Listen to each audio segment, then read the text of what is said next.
Gracias, congresista Alcorta. Sí, si me permite continuar, Presidenta. Nuevamente, para precisar la cifra que nosotros hemos obtenido de 1.315 millones de soles por presunto perjuicio económico detectado a partir de las demandas civiles corresponde a los últimos 10 años, de los informes de control emitidos a partir de 2009 o entre 2009 y diciembre de 2018. Exactamente lo mismo ocurre con las denuncias penales, en donde se ha determinado un perjuicio económico de casi 2.300 millones de soles, respecto de los cuales, pese a que 2.300 millones de soles en los últimos 10 años, derivados de denuncias penales derivadas de informes de control en los últimos 10 años. Denuncias que han logrado 438 sentencias entre penas suspendidas y efectivas, ¿no? Pero igual, en este tema tampoco hemos conseguido o hemos logrado obtener un solo sol por pago de reparación. O sea, esto es solamente lo que la Procuraduría Pública de la Contraloría General de la República tiene mapeado y tiene el deber ahorita de hacerle seguimiento. Es parte de la carga procesal, digamos, que tiene la Contraloría. Un tercer punto está referido a la necesidad de contar con un órgano y mecanismo de selección de magistrados y fiscales que asegure la idoneidad de ellos. Esto ya forma parte del debate de su comisión en cuanto a la aprobación de la ley de la Junta Nacional de Justicia. Es en ese marco de este debate parlamentario que nosotros hemos planteado una serie de aportes en donde quisiéramos en esta oportunidad detenernos principalmente en la necesidad de establecer filtros que nosotros consideramos adecuados para garantizar precisamente la idoneidad y la probidad en la selección de las personas que van a tener a su cargo el nombramiento de los jueces y fiscales. Como Contraloría General nosotros hemos propuesto diversas medidas preventivas para nosotros en esa tónica que la congresista Alcorta nos pide considerar, que es el enfoque preventivo, tales como, por ejemplo, la necesidad que quienes aspiren a ser no solamente miembros de la Junta Nacional de Justicia, sino también quienes aspiren a ser jueces o fiscales, hagan posible el levantamiento de su secreto bancario, reserva tributaria y bursátil, el sometimiento de exámenes o evaluaciones psicológicas y psicotécnicas, además de el sometimiento a evaluaciones de conocimiento y evaluaciones de casos prácticos que pongan en consideración principalmente dilemas éticos de la profesión. Un cuarto punto está referido a la necesidad de mejorar las capacidades y detectar las conductas que puedan vulnerar la ética profesional de la abogacía, porque los abogados son en esencia los principales usuarios u operadores del Sistema Nacional de Justicia, principalmente en el ejercicio de la defensa cautiva. Para ello nosotros consideramos necesario, y dicho sea paso, todas estas propuestas las planteamos de forma, digamos, periférica, porque en realidad no comprometen directamente al negocio de la Contraloría. Nosotros consideramos importante que los gremios profesionales de la abogacía que operan en la práctica como organizaciones intermedias de la sociedad civil implementen mecanismos de evaluación permanente de sus agremiados con el objeto de asegurar el profesionalismo, idoneidad y conducta ética en el ejercicio de la profesión. Sobre este punto, como Contraloría General de la República, nosotros nos comprometemos y podemos aportar poniendo a disposición la información con la que contamos ya. Es más, ya lo venimos haciendo nosotros a partir de la difusión de las resoluciones sancionatorias derivadas de los procedimientos administrativos sancionadores, por lo que nosotros desde aquí exhortamos a los gremios profesionales, no solamente de abogados, a que recojan estas resoluciones administrativas y las trasladen a sus órganos deontológicos para que también evalúen la conducta profesional de estas personas que han sido sancionadas por la Contraloría General de la República en un procedimiento administrativo sancionador. Solo en el año 2018 a noviembre se han incluido alrededor de 4.664 administrados y han sido sancionados por el órgano instructor 1.990 más o menos.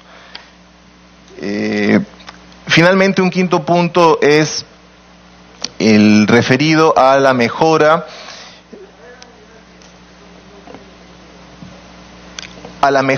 de las competencias profesionales o capacidades de quienes operan en el sistema de justicia. Nosotros como Contraloría venimos a partir de algunos compromisos que se han adoptado con la suscripción de unos convenios interinstitucionales con el Poder Judicial y el Ministerio Público, trabajando estrechamente en la capacitación de jueces y fiscales. Hemos avanzado ya el año pasado con los fiscales en temas de gestión pública y contrataciones públicas. Y consideramos que es importante ello y bueno, estamos trabajando en continuar con estos ciclos de capacitación. En relación a las propuestas que se han planteado al Congreso sobre la participación del Contralor o de la Contraloría General, en cuanto a los proyectos de ley de creación de la Autoridad Nacional de Probidad y Control en el Poder Judicial y el Ministerio Público, consideramos importante la participación del Contralor General tanto en la Comisión de Selección del Jefe de la Autoridad Nacional, así como el Consejo de Alto Nivel para la Reforma del Sistema de Justicia, pero de forma personal y en su condición de titular de la Contraloría, puesto que la experiencia que tiene la Contraloría en cuanto a la gestión de riesgos y de procesos consideramos que es importante y que puede ayudar en la función que van a tener estos entes. Sin embargo, hay otras propuestas por las cuales se plantea que la Contraloría como institución participe en la gestión propia de la entidad, por ejemplo, que un funcionario de la Contraloría forme parte del Consejo Directivo de la Autoridad Nacional de Probidad y Control, o que un funcionario participe en la Comisión Técnica que brinde apoyo al Consejo de Reforma. Sobre ese tema nosotros preferimos abstenernos de participar por cuanto eso supondría intervenir directamente en la gestión administrativa. Sobre la transparencia en las instituciones que conforman el sistema de justicia, en relación a lo planteado por el proyecto 3163-2018 presentado por el Ejecutivo, que plantea, entre otras medidas de transparencia, que los jueces, fiscales y en general los integrantes del sistema de justicia presenten una declaración jurada de bienes, rentas e intereses. Nosotros consideramos importante que se regule el proceso de verificación y fiscalización patrimonial de las mismas a través del sistema que ya existe hace varios años, implementado en la Contraloría General de la República, y que en lo posible se considere también la necesidad de la presentación de una declaración jurada de intereses utilizando el sistema que tiene la Contraloría General de la República ya implementado.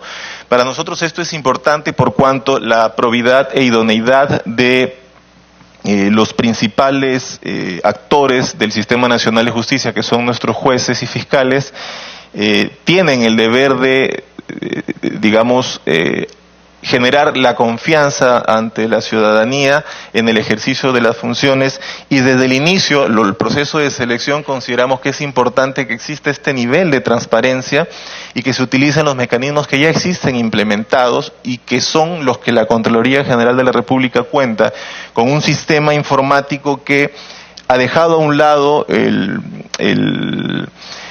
mecanismo manual de llenado de formatos y firma para que se linkee toda la información que se declara, no solamente en las declaraciones de bienes y rentas, sino también en las declaraciones de intereses, directamente a el documento nacional de identidad para el caso de la declaración jurada de intereses, o a los registros de partidas electrónicas, por ejemplo, en el caso de los bienes que se declaran, que están registrados en el sistema de registros que administra la SUNARP. Entonces, reiteramos, en cuanto a la declaración jurada de intereses, nosotros consideramos importante que se tome en cuenta la expansión o la extensión de este deber a nivel de todo el Estado, y que sea a través de un sistema que gestione y administre, que se indexe o anexe al sistema actual de declaraciones juradas que administra la Contraloría General de la República, y que sobre lo cual existe ya un proyecto de ley que está para ser visto en el Pleno, en ese sentido. Finalmente, y es un tema muy puntual en relación a la confusión que puede generarse a partir de las herramientas o mecanismos de control que se implementarían en el sistema de justicia sobre la denominación de los magistrados como magistrados de control. Nosotros hemos alcanzado ya la comisión por escrito, sé que es materia de otra discusión, pero hemos compartido la inquietud o la propuesta de que no sean llamados jueces o magistrados de control, sino se busque otra denominación. Pero volviendo a lo que plantea el primer punto de agenda sobre nuestra posición institucional sobre la reforma de justicia, son básicamente estos 5 puntos que he expuesto los que consideramos nosotros deberían ser planteados en la agenda que esta mesa de trabajo va a desarrollar como factores críticos para el éxito de una adecuada reforma que no solamente nos permita salir de esta situación actual en la que nos encontramos, en donde hay mucha demanda por realizar una reforma pronta, sino también que ésta se prolongue en el tiempo y trascienda y perdure y asegure el objetivo primordial que se supone tenemos todas las instituciones, ¿no? Que partimos y tenemos como finalidad también la defensa de la persona humana y la garantía y el respeto de sus derechos. Eso es lo que podemos por el momento alcanzar, señora Presidenta. Muchas gracias por la oportunidad.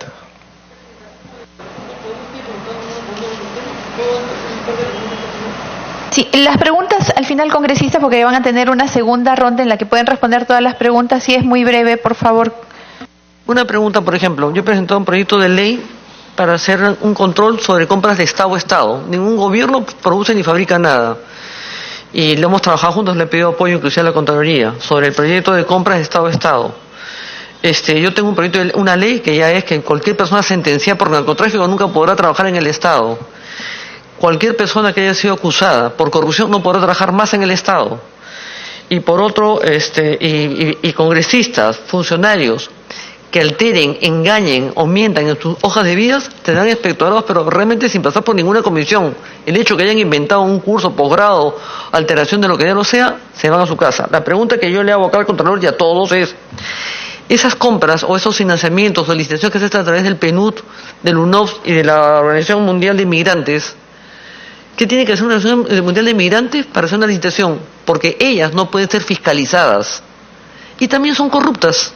Y cobran el 3%. Si yo soy en un municipio, un gobierno regional, o CEDAPAL, o cualquier cosa, y quiero hacer una licitación, y realmente la quiero hacer como me da la gana de hacerla, voy a recurrir al UNOPS, al PNUD o a la OMI. ¿Por qué? Porque no van a ser fiscalizadas. Y le digo, realmente, que ninguna de ellas es santo de mi devoción, ni son pulcras, ni castas, ni en absoluto. Bien contaminadas que están. ¿Cómo van a hacer eso? ¿O necesitan una ley? Porque si es así, piénsenlo todos, Presidenta, para presentar un proyecto de ley que ellas también tendrán que ser fiscalizadas, porque además cobran. Señora Presidenta, si me permite. Sí, doctor Cabrera. En el proceso de discusión, o durante el proceso de discusión de la Ley de Presupuesto 2019, se nos consultó a la Contraloría General de la República sobre ese punto. Puntualmente fue una propuesta planteada, si mal no recuerdo, por la congresista Beteta y el congresista Javier Velázquez Quesquén, la congresista Karina Beteta y el congresista Javier Velázquez Quesquén.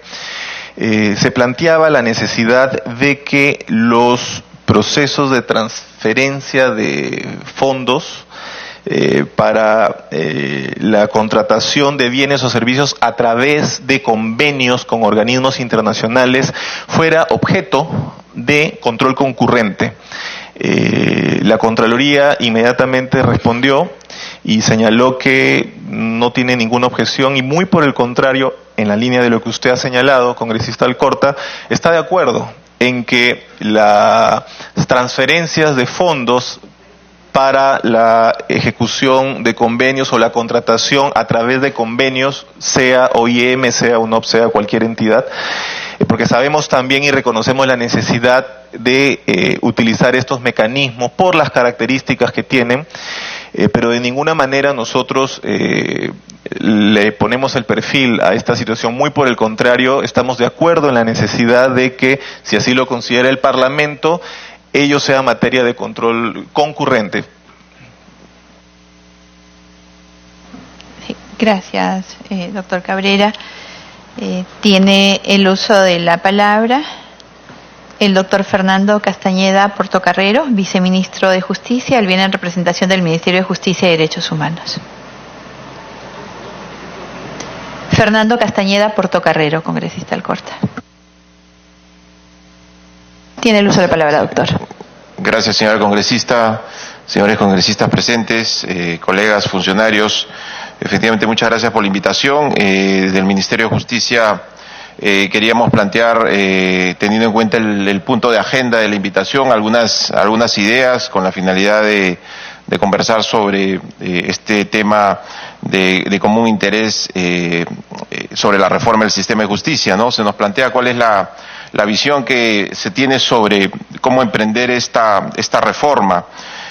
Bueno, un primer tema clave que consideramos tiene que ver, y eso es un tema que es recurrente cuando se emprenden las labores de reforma del sistema de justicia. Recordemos que hemos tenido permanentemente intentos y autointentos de reforma. Si partimos por la gran reforma que se produjo con la Seriajus, tenemos en cuenta que ahí hubo una participación interinstitucional durante varios meses, con mesas técnicas, comisiones. El gran tema que ahí se elaboró fue una hoja de ruta interesante, con una serie de indicadores, etcétera, etcétera. Y ahí lo que falló más bien fue aquel Estado Mayor, aquel liderazgo que iba a implementar las reformas, ¿no?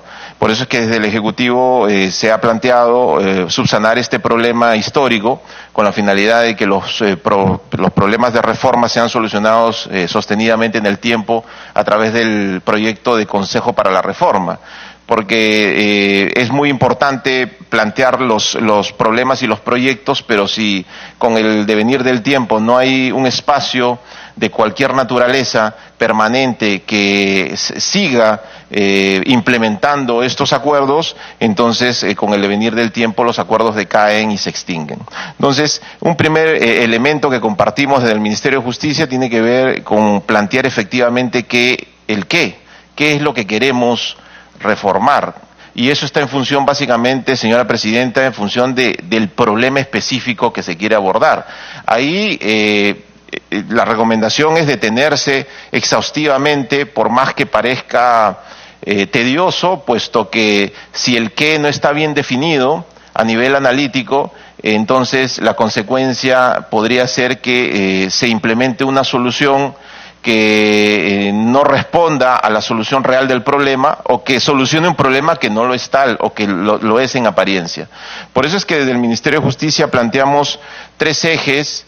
Obviamente pueden haber más, sino que como ha habido esta invitación inicial, planteamos estos 3 ejes que creo que engloban en general los procesos de reforma, ¿no? El primer eje tiene que ver con el acceso a la justicia, el segundo eje con la imparcialidad del magistrado y el tercer eje con la efectividad de las decisiones judiciales, porque finalmente estos son los 3 acentos que de una u otra forma engloban todos los procesos de reforma de los sistemas de justicia a nivel mundial. Obviamente cada eje puede tener subejes, puede tener algunas particularidades, pero la idea es que exista algún énfasis especial. En cuanto al acceso a la justicia, nos parece clave, una vez más, el proyecto de Consejo para la Reforma que desde el Ejecutivo se ha presentado, porque justamente los consejos para la reforma, o como se les quiera denominar, tienen la finalidad de cautelar el acceso a la justicia en sentido amplio. Ojo que el acceso a la justicia tiene que ser diferenciado del acceso al proceso, porque el acceso al proceso tiene un matiz regido por el derecho procesal, en tanto que el acceso a la justicia más bien engloba todos aquellos mecanismos que desde el Estado y desde la sociedad se implementan con la finalidad de satisfacer las necesidades e intereses de los ciudadanos en general.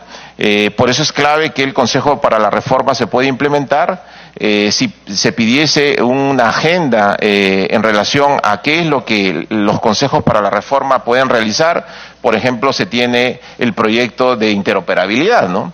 Es decir, los consejos para la reforma existen no para duplicar los esfuerzos institucionales particulares, porque si no sería generar una mega burocracia, sino más bien para tratar aquellos aspectos muy puntuales, excepcionales, que requieren de una decisión al más alto nivel. Por ejemplo, cómo interconectar a todos los entes del sistema de justicia a través, por ejemplo, del expediente judicial electrónico, ¿no? Para poder tomar esa decisión no la puede tomar un director o un gerente aisladamente para poder interconectar al Ministerio Público con el Poder Judicial, la Academia de la Magistratura, el CNM o hoy Junta Nacional, sino tiene que haber una decisión al más alto nivel que puede efectivamente empujar sostenidamente en el tiempo a los diversos cuadros y gerencias con la finalidad de que esta decisión se plasme. Actualmente existe efectivamente un esfuerzo desde el Poder Judicial y desde el Tribunal Constitucional para poder implementar el expediente judicial electrónico.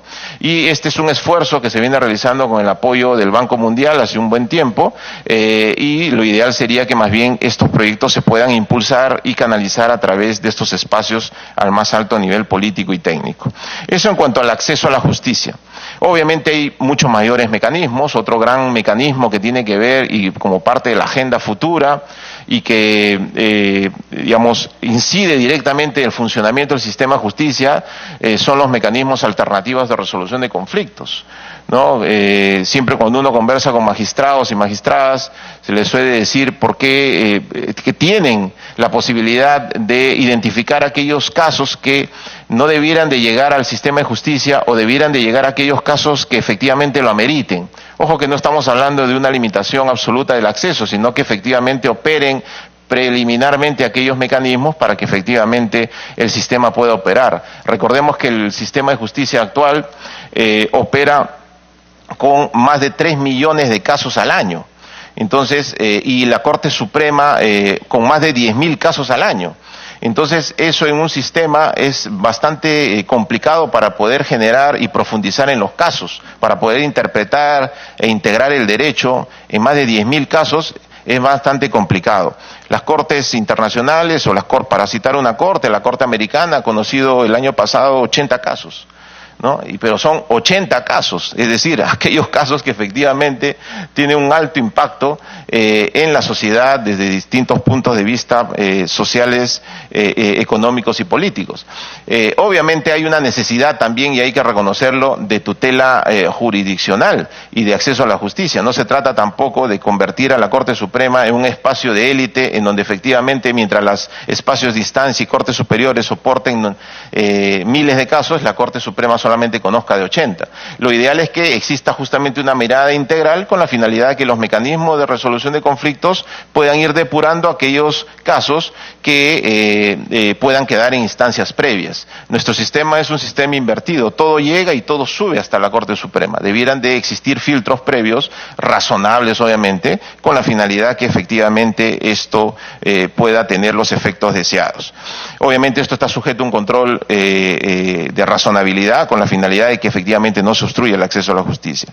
Esto a nivel del acceso, y es todo un campo, Presidenta, es todo un campo gigantesco de cómo pensar cuáles aquellos casos que no debieran de llegar o aquellos casos que debieran de quedar en el ámbito administrativo, respetando el acceso a la justicia, y sobre lo cual existe poca información y pocos estudios al respecto. Un segundo gran eje tiene que ver con la imparcialidad del juez, porque finalmente uno acude al sistema de justicia no para experimentar cómo uno le va en un proceso. Uno acude porque existe una necesidad de tutela específica, hay un interés o un derecho que está siendo amenazado o vulnerado, y uno requiere que un tercero imparcial pueda efectivamente decidir. Ese es el corazón del funcionamiento del sistema.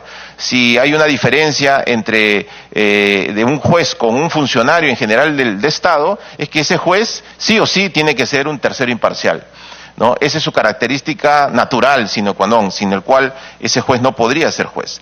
Entonces, desde ese punto de vista, garantizar la imparcialidad implica efectivamente que exista y que se revise el modelo de control, o como le quieran denominar, pero desde el Ejecutivo se le ha denominado modelo de control e integridad. Teniendo en cuenta integridad y control, se ha planteado 2 proyectos de ley para que se pueda establecer un nuevo modelo distinto, no totalmente, pero sí con características especiales que puedan efectivamente cautelar y prevenir la corrupción en el sistema de justicia. ¿Y por qué? Porque históricamente el Poder Judicial, Presidenta, se ha autocontrolado. El modelo de control judicial es un modelo de autocontrol. Pero todos sabemos que ese modelo no ha funcionado, porque si hubiese funcionado satisfactoriamente no existiría ningún CNM Audio, ¿no? En diversos espacios hemos discutido por qué es que se produjeron los CNM Audios, por qué es que existían magistrados que podían haber hecho lo que hicieron y se muestra en los videos y los audios, porque efectivamente los mecanismos de control judicial y fiscal no funcionaron adecuadamente. ¿Y qué es lo que se requiere? Se requiere, en primer lugar, que aquel que decida finalmente, con la participación obviamente de magistrados especializados, aquel que decide efectivamente no forme parte del sistema. ¿Por qué? Porque si aquel que decide forma parte del sistema y está poco tiempo en el cargo y después regresa a la función, obviamente no existen los elementos suficientes para que esa persona pueda efectivamente tomar una decisión autónoma y pueda efectivamente ser efectiva la labor de control. Por eso es que se plantea que sea un experto, desde los proyectos de ley, que sea un experto en prevención y lucha anticorrupción, que pueda liderar el órgano de autoridad, integridad y control en el Ministerio Público por un lado y en el Poder Judicial por el otro. ¿Se limita y se excluye la participación de los magistrados? No. La idea es que más bien los magistrados especializados, formando una carrera disciplinaria judicial, puedan efectivamente contribuir decididamente, porque son ellos quienes conocen cómo opera el sistema. Ellos pueden determinar si efectivamente hay una dilación indebida, cuáles son las causas estructurales que están operando en el sistema, y eso contribuye. Además, con el apoyo técnico de abogados que puedan efectivamente liderar los operativos, como efectivamente se suele realizar. Entonces, el cambio central, señora Presidenta, está en quién finalmente decide las intervenciones preventivas y quién lidera. Y ese no puede ser un juez o fiscal. ¿Por qué? Porque ese juez o fiscal va a regresar a la carrera fiscal o judicial y obviamente va a tener consideración. Es inevitable que en un mundo en donde uno está preparado para ser juez o fiscal de toda la vida, es inevitable que ese juez o fiscal no tenga relaciones personales con sus colegas. Eso es inevitable. Tarde o temprano las va a tener, positivas o negativas. Va a tener amistad, enemistad, afinidad o no afinidad. Por lo tanto, es importante que esa persona que dirija el órgano de integridad no tenga ese tipo de situaciones, con la finalidad que se pueda tomar la mejor decisión posible. En segundo lugar, para poder cautelar la imparcialidad se requiere de transparencia. Y por eso es que desde el Ejecutivo se ha planteado modificar la Ley de Transparencia y Acceso a la Información Pública con la finalidad de introducir un capítulo específico por primera vez que pueda establecer qué información de relevancia pública sobre el funcionamiento del sistema de justicia debe de transparentarse, elevarse, con la finalidad que efectivamente esta misma autoridad de integridad y control pueda supervisar esa información, la publicación de esa información, y se puedan tomar las mejores decisiones posibles. En tercer lugar, como ha mencionado distinguido colega de la Contraloría, los principales usuarios del sistema de justicia son los abogados, ¿no? ¿Por qué? Porque tienen al juez, los sujetos procesales son el juez, las partes, y dentro de las partes la defensa cautiva obliga a contar con abogados, salvo las causas excepcionales por ley, y en ese sentido el gran protagonista de los procesos judiciales son los abogados, salvo excepciones obviamente, porque en alimentos no hay, en habeas data no hay, pero esos son casos muy puntuales, y por lo tanto son los principales protagonistas. Desde el Ejecutivo se ha planteado un proyecto de ley para poder elevar los estándares y las exigencias profesionales de supervisión del ejercicio profesional de los abogados. En ese punto de vista, nosotros consideramos que tiene que existir una ley específica sobre cuáles deben ser esas obligaciones profesionales de los abogados, quién debe supervisar, cómo debe de tratarse este tema desde de los principales asociaciones y gremios, léase universidades, léase Academia de la Magistratura, léase Junta Nacional de Justicia. Esos tres principales espacios deben de tener un contacto con la reflexión acerca de las obligaciones profesionales de los abogados. La vez pasada estábamos, señora Presidenta, en una mesa de trabajo y un distinguido abogado de más de 40 años, una persona honesta, versada en temas, nos planteaba la siguiente inquietud que nos dejó pensando a todos. Yo tengo, nos decía, más de 40 años en el ejercicio profesional y con certeza no les puedo decir una respuesta sí o no en determinados casos acerca del secreto profesional. ¿Por qué? Porque hay situaciones límite que ponen en duda y ponen en jaque muchas veces al profesional de la abogacía para poder determinar si está actuando dentro o fuera del secreto profesional. Entonces, a ese tipo de obligaciones nos estamos refiriendo. ¿Por qué? Porque podría ocurrir que bajo el manto del secreto profesional un abogado finalmente esté, incurriendo o pasando más allá de los límites legítimos establecidos por las normas. Entonces, es importante que esta reflexión se instale. Es importante destacar, y eso estamos propiciando desde el Ministerio de Justicia, reimpulsar el código de ética, los códigos de éticas profesionales y específicamente de la abogacía, que no son tocados necesariamente a profundidad o son tocados de manera muy general en las facultades de Derecho y en los espacios como he mencionado. Por eso hemos presentado, señor Presidente, un proyecto con la finalidad de establecer obligaciones específicas en estos ámbitos, con la finalidad que efectivamente se puedan elevar los estándares de la abogacía. Si bien es cierto, los colegios profesionales tienen un rol importante, creemos que los colegios profesionales tienen que desempeñar un rol clave en el modelo de control profesional de los abogados. En otros países, los colegios, las barras de abogados, se dedican fundamentalmente a ejercer ese control, de forma tal que cautelan la probidad y el ejercicio profesional. El eje central de los colegios